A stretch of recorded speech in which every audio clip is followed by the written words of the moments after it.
Tonton Dana White aime les surprises et visiblement il aime les révéler quand on s'y attend le moins. Salut à tous, c'est Ilyes, j'espère que vous allez bien. On se retrouve aujourd'hui pour une nouvelle vidéo, qui fait écho du coup aux dernières annonces du président de l'UFC, puisque Dana White vient d'officialiser 2 gros combats.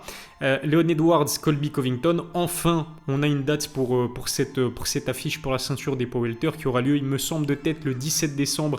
En tout cas pour l'UFC 296, c'est-à-dire le dernier pay-per-view de l'année. Et puis, et surtout, ça c'est vraiment un combat que j'attendais avec beaucoup d'impatience. Le 11 novembre au Madison Square Garden de New York, en co-main event de Jon Jones, Stipe Miocic, on aura droit un banger entre Jiri Prochazka et Alex Pereira. C'est une affiche extraordinaire, explosive, spectaculaire. Vous pouvez trouver énormément d'adjectifs pour qualifier cette opposition-là. Comme je vous l'ai dit, c'est vraiment un combat que j'attendais avec beaucoup d'impatience depuis un petit temps maintenant. Et ça y est, c'est acté, c'est officiel. Jiri Prochazka versus Alex Pereira pour la ceinture vacante chez les lourds légers. Les lourds légers qui ont succédé, qui ont vu une succession de champions se faire ces derniers mois, voire même ces dernières années. On a eu Jan Blachowicz, on a eu Glover Teixeira, on a eu Jiri Prochazka, on a eu Jamahal Hill, et peut-être on aura du coup un nouveau champion, la personne d'Alex Pereira. C'est une affiche de prestige, vraiment. Déjà, ce qu'il faut dire, c'est incroyable, mais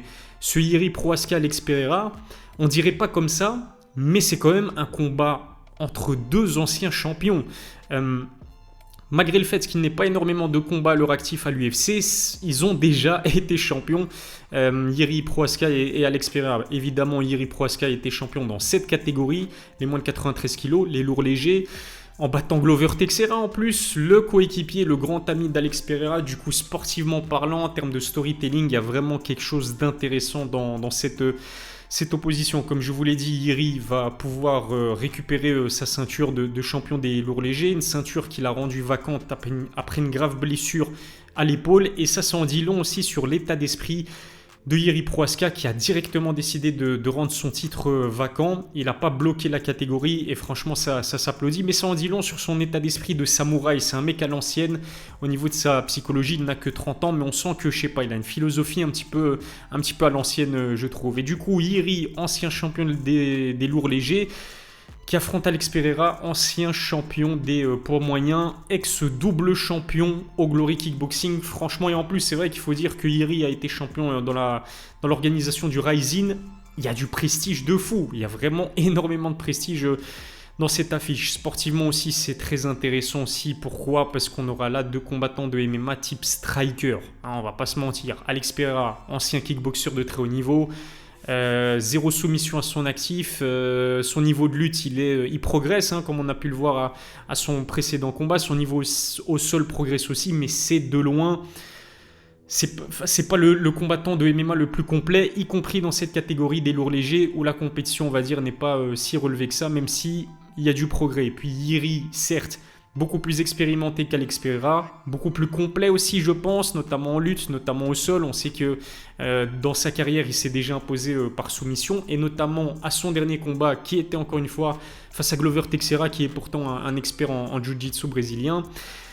Mais Jiri, il va pas chercher à amener ce combat au sol. Honnêtement, je pense pas. Vu l'animal que c'est, vu le taré que c'est, Jiri Prochazka, je pense que la meilleure stratégie pour lui serait justement d'essayer d'amener Alex Pereira au sol. Mais étant donné le taré que c'est, je pense qu'il va vouloir striker contre Alex Pereira. On sait que Jiri, c'est un combattant très puissant, c'est un vrai lourd léger. Qui est très athlétique aussi, qui a mis énormément de KO. Là, sur ses 13 derniers combats, il en est à 12 victoires sur finish, que ce soit des KO, des TKO et aussi des soumissions, principalement des KO et des TKO. Il a des frappes extrêmement lourdes.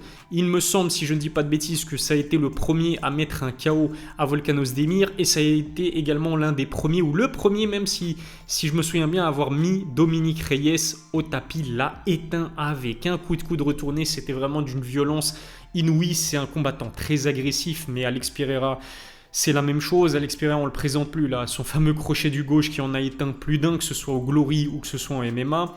Le petit bémol que je mets peut-être sur Alex Pereira, c'est qu'on sait que, on va dire, c'est un énorme poids moyen. Il s'infligeait des gros cuttings pour valider les 84 kg à la pesée. Hors compétition, il fait plus de 100 kg comme Jiri Prochazka, mais je trouve que à son dernier combat, c'était sa première chez les lourds légers à l'UFC. Je ne l'ai pas trouvé aussi explosif qu'à l'accoutumée. Il m'avait l'air lent, il m'avait presque l'air d'être en méforme, entre guillemets. Je prends vraiment des guillemets parce que c'est pas le cas, mais je pense que vous voyez ce que je veux dire. En tant que poids moyen à 84 kg, oui, il devait s'infliger un gros cutting, mais ça se voyait à son physique, il était en forme. Il avait presque un six-pack, très athlétique, très puissant, très longiligne aussi pour la catégorie des poids moyens. Chez les lourds légers, c'est un peu moins le cas. En tout cas, j'ai trouvé que face à Jan Blachowicz, ça m'avait sauté aux yeux. Physiquement, il avait un petit ventre, on va dire, mais il s'est tué, tué le ventre après son léger cutting, ou en tout cas un cutting plus léger qu'à l'accoutumée, parce que ce qu'il faut dire, c'est qu'entre les poids moyens et les lourds légers, il y a quand même 10 kilos de différence, hein, c'est pas rien. On sait que Alex a totalement sa place chez les lourds légers, mais je trouve que Jiri est un lourd léger plus naturel. On va dire que ça correspond mieux à ses qualités athlétiques qu'Alex Pereira. Je l'ai trouvé vraiment très...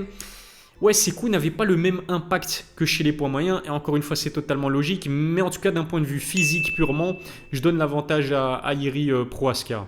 Par contre, le point positif face à Jan Blachowicz et ses débuts chez les lourds légers, c'est qu'on a vu qu'au sol, il savait quand même bien s'y prendre. Il a su se relever, il a su défendre certains amenés au sol tentés par Jan Blachowicz. C'était un combat plutôt, une prestation plutôt intelligente de la part d'Alex Pereira. C'est encourageant pour la suite de sa carrière, même si Alex n'est pas aussi jeune que Jiri. Il me semble qu'il a 35 ou 36 ans, Jiri n'en a que 30. En tout cas, le combat est tellement intéressant. Franchement, je vous le dis, je l'attends depuis des mois parce qu'on sait que c'est pas un combat qui va aller à la décision. Hors de question, je ne vois pas comment Alex et Jiri peuvent aller jusqu'à la décision. Les deux ont la capacité et la puissance nécessaire pour éteindre l'autre. On sait en plus que Jiri, c'est un combattant qui, franchement, dans son approche, dans sa stratégie, il n'est pas du tout intelligent, Jiri Prohaska. J'ai même envie de dire qu'il est bête parfois. C'est un mec qui se prend des coups... Il aime se prendre des coups, sa défense, c'est vraiment pas une défense hermétique, elle est vraiment pas imperméable sa défense. On sait qu'il va prendre des coups contre Alex Pereira et contre un Golgoth et un monstre comme Alex Pereira, un gars qui est aussi technique qu'Alex Pereira, ça risque de ne pas pardonner, mais c'est aussi le cas pour Alex. On a vu que lors de son rematch contre Israël Adesanya, il a été à l'abordage et à la recherche du chaos et du finish de manière imprudente. Il a baissé sa garde. Israël Adesanya, avec son timing et ses contres extraordinaires, il a réussi à le connecter. Alors imaginez un seul instant Israël Adesanya réussir à connecter, à éteindre complètement Alex Pereira chez les poids moyens, mais imaginez ce que Jiri Prohaska risque de faire s'il connecte Alex Pereira. Non, franchement, pour moi, celui des deux qui connecte le plus nettement l'autre a de grandes chances de s'imposer sur un KO dévastateur. Une chose est sûre, je pense que les deux vont perdre des années de vie durant les échanges. Ça va être incroyable. Ça va être juste incroyable. Je pense que Alex... Je parlais du fait que Jiri est un petit peu bête dans son approche, mais je pense qu'Alex sera beaucoup plus intelligent que Jiri Prohaska. Je pense que la stratégie d'Alex consistera à démolir les jambes de Jiri pour le ralentir au maximum, pour l'handicaper, pour neutraliser aussi la puissance de ses coups, parce qu'on a besoin d'assises fortes pour mettre des coups puissants, pour bien tourner les hanches. Et je pense que si Alex Pereira démolit les jambes de Jiri Prohaska, un peu comme on a vu Yann le faire avec Magomed Ankalaev, je pense que ça neutralisera pas mal la puissance de Jiri Prohaska, forcément ses déplacements, et risque d'être inoffensif. Et ensuite, Alex Pereira va le tuer avec l'un de ses crochets. Ça me paraît plausible, mais encore une fois, attention, parce qu'Alex Pereira aussi il a tendance à baisser sa garde parfois quand il est trop agressif. Et si Jiri connecte, c'est bonne nuit. Et c'est justement la raison pour laquelle ce combat est intéressant, c'est parce qu'il y a énormément d'incertitudes. Franchement, je vois pas... je ne saurais pas dire s'il y a un vrai favori net. Je pense que je donne un léger avantage à Jiri Prohaska parce qu'il a été champion chez les lourds légers, il a beaucoup plus d'expérience en MMA qu'Alex Pereira parce qu'il connaît bien la division aussi. Je ne sais pas si je l'ai dit, mais c'est parce qu'il est plus complet aussi. Je pense qu'il peut être opportuniste. Sur un knockdown, imaginons, il peut aller facilement au sol face à Alex Pereira et peut-être même aller chercher la soumission comme il l'a fait face à Glover Teixeira.